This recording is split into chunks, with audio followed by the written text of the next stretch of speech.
媽，點啊？一叫你做嘢就遲到，睇你個樣仔又好似唔開心咁嘅。哎呀，唔好提啦，之前咪借咗幾百蚊俾我呢個同學嘅，頭先我去佢屋問佢攞，你知唔知佢點講啊？柒嬲我個人啊！哦，係嘛？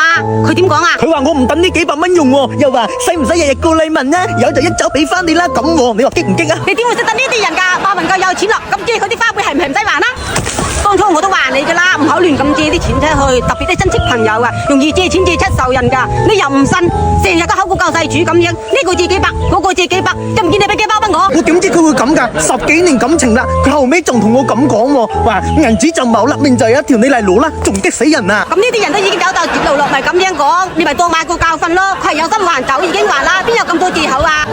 仲有啊，俗語都有話講啦，救急唔救貧，你要醒目少少先得㗎。明知你呢個同學都出晒名㗎咯，工又唔做又懶，一啲信用都冇，我真係諗唔明白你點解會借俾佢㗎？平時都冇發覺你咁蠢㗎，而家先知道你係條番薯。咁唔借都借咗啦，仲可以點啊？明知人哋今日都唔開心㗎啦，仲話人哋係番薯喎！